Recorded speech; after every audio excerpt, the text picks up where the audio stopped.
Welcome. My name is Penelope Chatterton. Welcome to Awaken the Dream. Now, my friends, I sang all the way over because last time I came, I realized I had not used my voice and I was choking, so I hope I'm better today.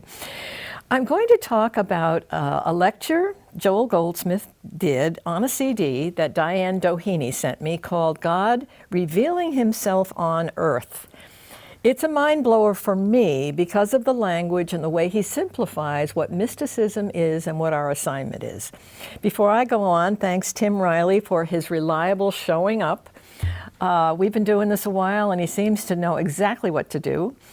Ellen Curran Moori, who is my web designer, fabulous. And Diane Doheny is a writer extraordinary who just loves the infinite way and just sends me all kinds of wonderful information. So to everyone I give thanks. And I want to just remember my two cousins that died last month, 10 hours within each other, Marilyn and Faith, who bear the Chatterton family, and they were beautiful friends. They committed themselves to public life.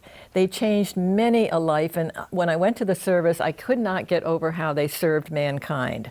So Faith Miller Pace and Marilyn Morin Miller, thank you for your lives and for all you did for me. I am a grateful lady and proud of you both. Let's get on with God revealing Himself on earth. Joel is very blunt in this, and I'm hearing his voice all through my home, and it's making me laugh. I think I'm going to start sounding like him. He's very passionate. He's talking about mystics and the struggle that they have sharing. And boy, did that help me, because between Buddha, 500 BC, he had an enlightened experience. How many heard that? A couple. There's no information on that. Moses, this shepherd who was able to take the Hebrew race right out from under the Pharaoh and take them to the promised land. Now, that was because his information on being a mystic was documented completely for all of us. What an amazing experience. He was mighty in the word and he was doing miracles. Then we have Elijah, we have Jesus, we have Isaiah, we have Moses, we have all these mystics who have only been able to get through to a couple. And I thought, oh, no wonder it's hard for people to understand the infinite way, Mary Baker Eddy, all of the mystical writings. And so it's helped me to be patient because we can understand what's going on. Yes, Joel says 80% of the world's problems actually don't come to folks that know who they are as mystics and who have the guidance of the I within. They have re-identified themselves. They know I is God, I is within me, I and my Father are one. Now, as long with maybe not having 80% of the world's problems, I must bring up that there are initiations. And I had one that was brutal when I was in my 20s. And so with that, I had a cruel, very suffering, upsetting experience, totally unexpected, which initiations can be about. And I didn't realize that at the time, it was all part of what I do here. It woke me up again from my experience of a very early teen experience when God just broke through and said, here I am, and there we are, and we're working together. That's key to God revealing Himself on earth. Now, God revealing Himself on earth has everything to do with God does the work. Human nature, Joel is brutal. Human nature, which loves the ego, which loves the parking space, which loves the money, which loves the fame, is like, Joel says, an animal or a beast. So he really is blunt, and I'm thinking, well, human nature, and even good human nature, if it's not coming from within, from God, it's still not what God is about. God is working through us. And if you think for 1 minute a human being can go to God, this is interesting. Joel says that's impossible. Human nature does not contain God. Human nature was wandering off, finding a life of their own, an experience of their own, fame of their own, climbing the ladder on their own. That's human nature. So that to me was sort of brilliant. So again, Joel says God is going to break through every soul in this world. And every soul in this world has the I. the identification of I am God. God is working through me. God is the experience of man. Joel says God breathed his life into man. He gave us as attributes love. God is love. Okay, that's still not a synonym for God. It's an attribute. We've got mind, we have intelligence. Those are given to us as gifts, but they're attributes. Then we have the I, the magic synonym for God. I and my Father are one. The Bible says the word is I. It's we are joined at the hip. God created us before this world began. We've been in the bosom of the Father forever. Then we entered this scene, and now we have to identify ourselves. Right identification is the way Joel will speak about our journey here and how it works. Now, if we have human nature, which doesn't look so hot with disease and with illness and with judgment and no charity and one-upping and frankly overpowering other people, as we see in this world. I hate to say it, but it clears up what we look at every day. We see this kind of thing, so we don't want that, but we can do something about it. We can raise our consciousness and not do something personal, which is the human mind, and we can go for working with humanity, working for the masses. Not doing anything personal, my friends, get that. It's got to be worldwide effort on our part, which does not identify us as famous, rich, blah, blah, blah.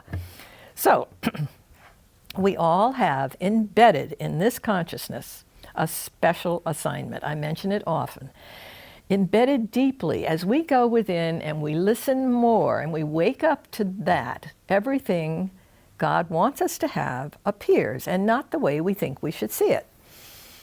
Yes, we may go to God and say, I want this, I want that, I need this. Of course, nobody's listening. But we think, prayer works that way. It does not. It's the surrender that works. It's dead in the water because it has to do with ego. Ego cannot exist as mystical people. So don't go there. And if you want the miracles of being a human being, you'll get what those are, but they sure don't beat the peace of God. The peace of being a human is nothing compared to the peace of God, which goes so beyond whatever you think your life is about. It's certainly a mystery.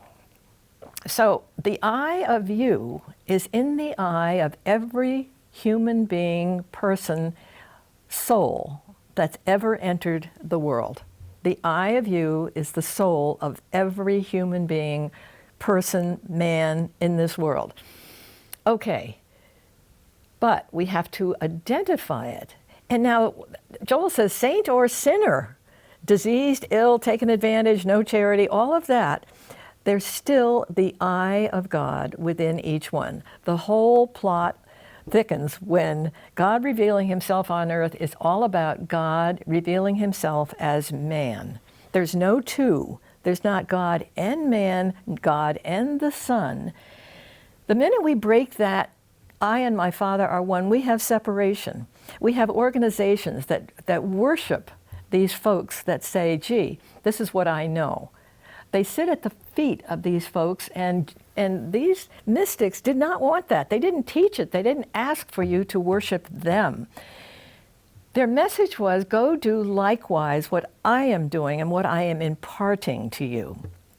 So think of all the churches and all the synagogues and everybody who is worshiping one person and missing the point. That's when Joel says, you can go to holy mountains, you can go to temples in Jerusalem, and it's not going to be what happens. And what do? We still go to holy temples, and we still go to mountains and holy mountains, and we go to gurus, and we do all of that instead of going within to the still small voice. That still small voice is our guidance. We are under the umbrella of guidance, of intelligence. We have been given the mind of God. Okay, we've been given that, but we're not going to hear it if we're just running around with our personal stuff going on. We need to be quiet. We need to listen more, Joel says. We need to meditate. We need to be quiet, and we need not to have answers. Don't expect to have answers to what you think you need, because it's never going to be as good as God's peace. we've been trained here, we've been hypnotized, and what would be wonderful for us living here in this body, it's not what it's about. That's a lot to let go of. So you know how much this lecture helped me was we have to go to work. We have work to do. When you look around you, we see we can't, there are no answers on this plane for all the trauma that goes on. There are just no answers. But infinite way or mystical people have got an answer. They can go within and they can rest in the Word. They can abide in the Word forever. They were created before this world began. They will be in the bosom of the Father forever. They will never end. And mystics also know they don't fear death. If they get that shot from God, they know it's just another dimension. There isn't any. So when you really think of, I'd really like to get rid of my disease or the things I worry about, it's easy to worry as a human. But we have something to do. We know what to do. So on that note, Joel is saying, go within, meditate, be quiet, listen for your very life. It will come to you. It is I will be with you till the end of the world. Well, you will hear. And some people get a deep breath. Joel always says, I feel this deep breath. Other people get out-of-body experiences. Other people get a sense, a feeling of God speaking to them. It can come in so many varieties.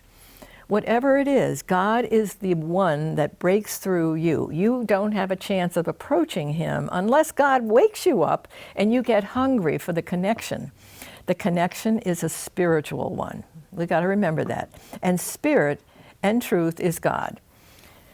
So we go to God in spirit and in truth, and God is your consciousness. He gave you the mind to accept and receive consciousness.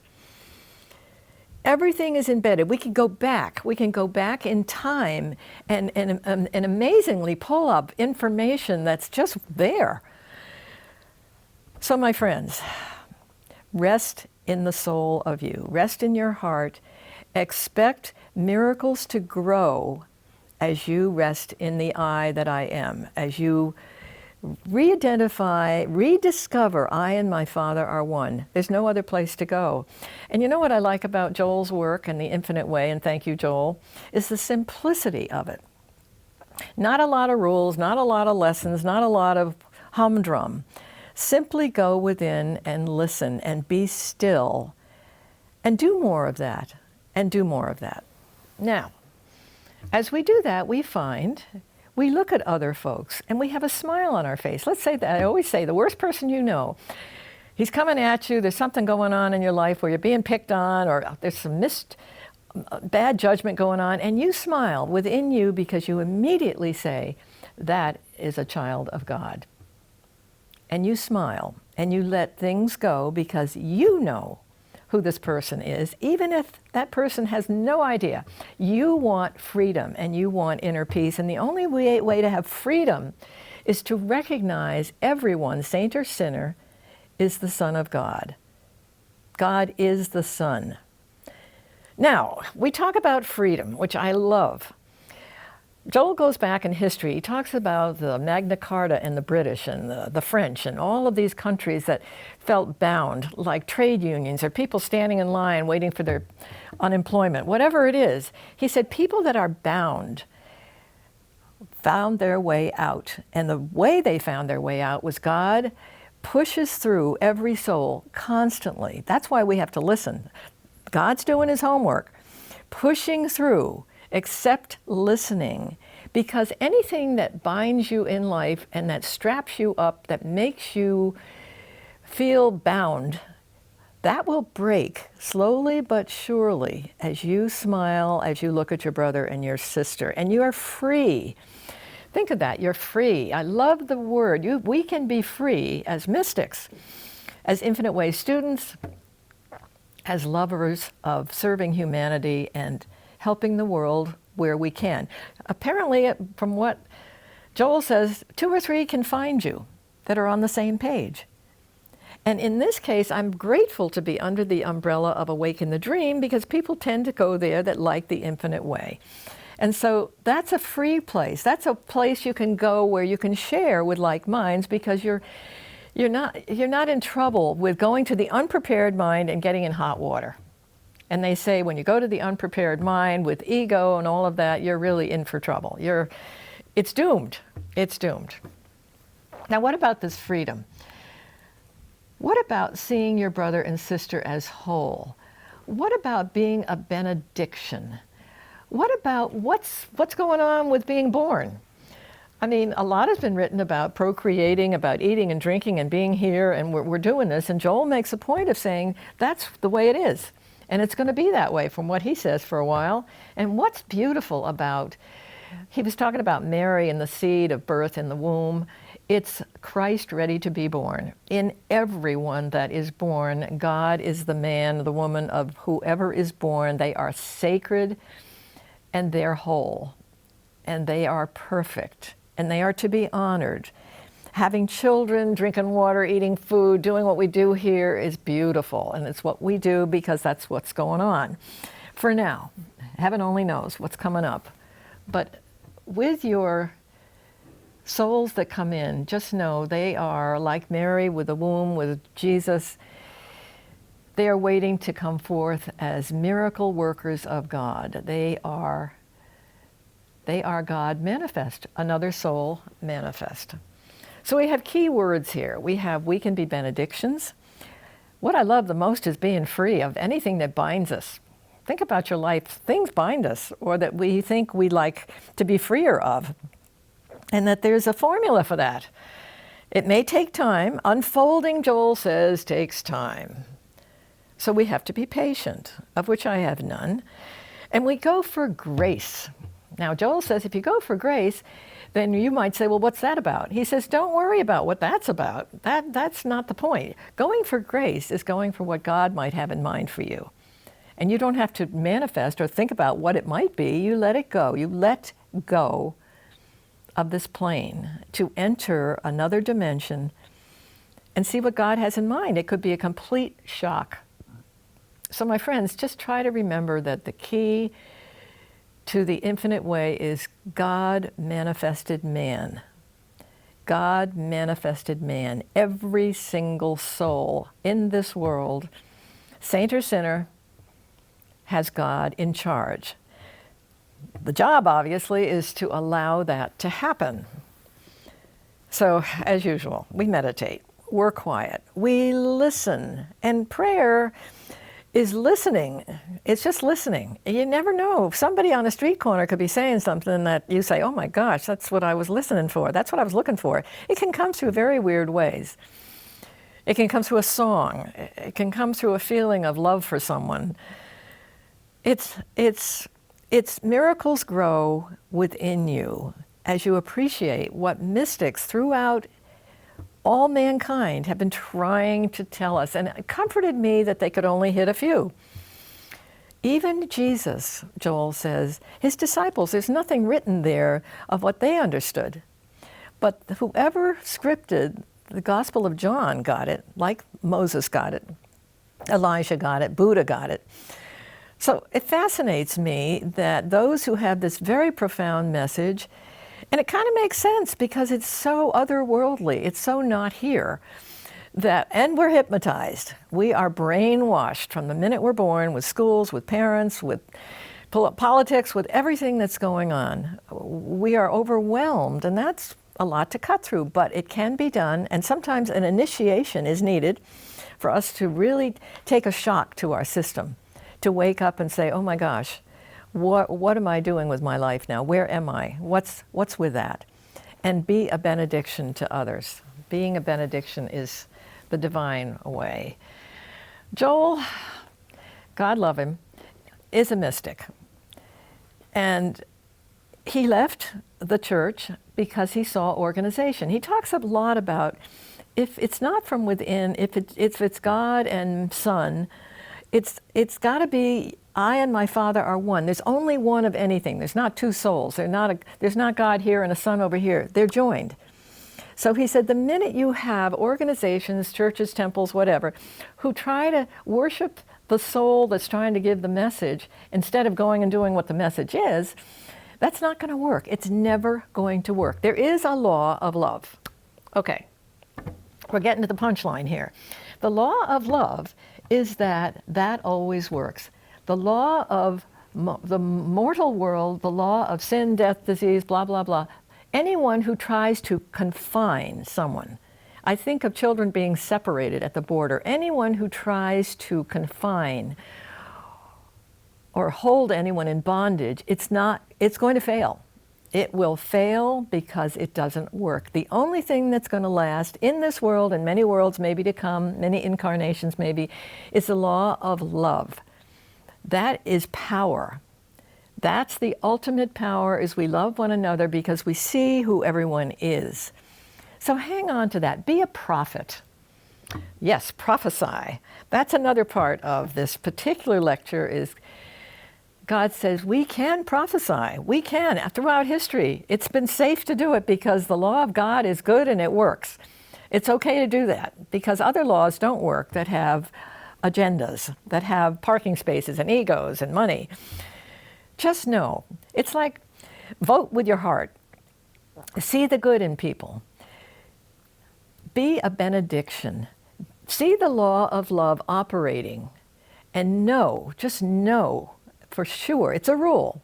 That's what will hold up. That's what will last. That will be forever because we are bound and we abide within forever and forever and forever. It will never change.